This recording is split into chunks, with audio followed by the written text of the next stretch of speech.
Je suis avec Dominique Curis de Amnesty France.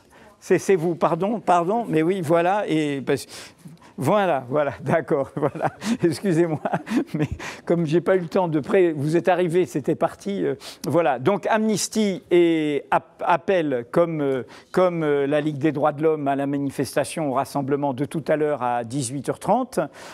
On avait fait d'ailleurs avec Amnesty, on était partenaire, quelque chose de formidable avec Snowden qu'on avait eu en duplex il y a quelque temps pour montrer que c'était une bataille universelle. Bon, ben nous y sommes. Donc expliquez-nous l'engagement d'Amnesty dans cette histoire. L'engagement d'Amnesty, il est simple, il est contre la surveillance de masse.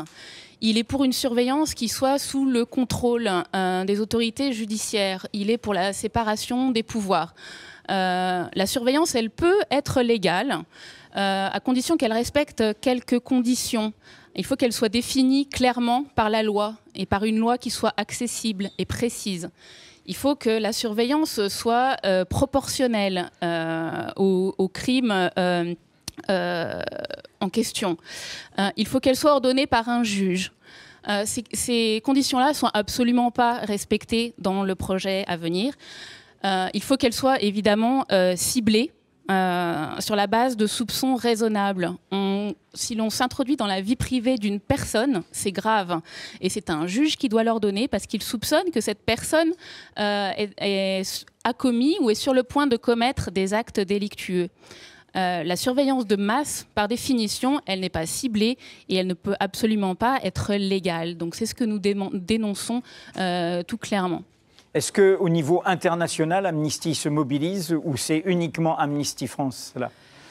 Malheureusement, c'est un sujet vraiment international. Donc, l'actualité sur la France et Amnesty, le mouvement Amnesty se mobilise sur la question du projet de loi de renseignement en France. Mais nous menons également campagne contre ce qu'on appelle les Five Eyes, les 5 yeux, ces 5 pays leaders de la surveillance de masse que sont les États-Unis, le Canada, la Nouvelle-Zélande, l'Australie et la Grande-Bretagne, qui ont impulsé et qui continuent d'impulser cette surveillance de masse et l'échange des données issues de cette surveillance. Procédé dénoncé par Edward Snowden et nous lui en sommes très reconnaissants. Et aujourd'hui, nous demandons à ces États de mettre fin à ces pratiques illégales. Qu'est-ce que vous prévoyez comme nouvelle action en France après le vote de la loi ? Alors déjà, la loi n'est pas encore votée. Il est encore temps d'appeler nos députés. Vous croyez qu'on va pouvoir les faire basculer en les appelant toute la nuit là ? Mais je le crois, je crois toujours. Si on agit, c'est qu'on y croit. Il est encore temps d'appeler les députés. Nous enclenchons également le travail auprès des sénateurs parce qu'il y a encore le Sénat à venir. Amnesty est engagé dans plusieurs procédures judiciaires aux États-Unis, en Grande-Bretagne, devant la Cour européenne des droits de l'homme. C'est une piste ouverte également.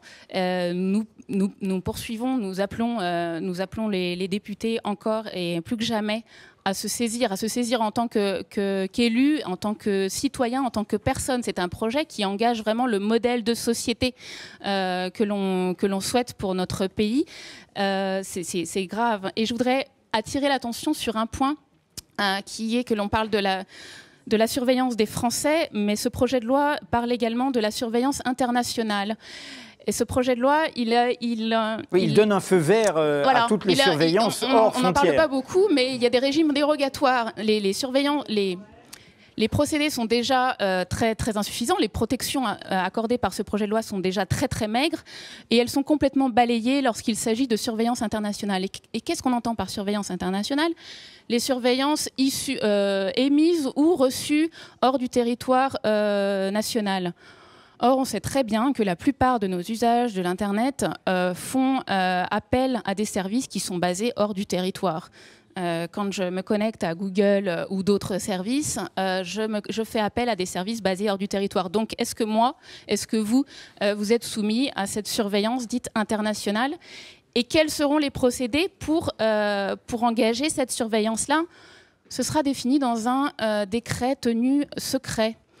Qu'est-ce qu'il en est de la publicité de la loi, de l'accessibilité de la loi? On ne sait pas dans quelle mesure nous serons susceptibles d'être soumis à cette surveillance, à cette intrusion dans notre intimité. Sachant que cette surveillance est faite par des services qui, aussi bien intérieurs qu'extérieurs, sont sous le secret défense, et que le secret défense a été étendu sous la présidence précédente à des lieux, pas seulement à des documents, à des lieux, à des territoires qui sont interdits à la justice. Merci. Pardon ? Je voudrais rajouter que la surveillance et le rôle des autorités françaises, il ne concerne pas que les Français sur le territoire français, il concerne également toutes les personnes qui sont sous le pouvoir ou sous la compétence des services de renseignement français.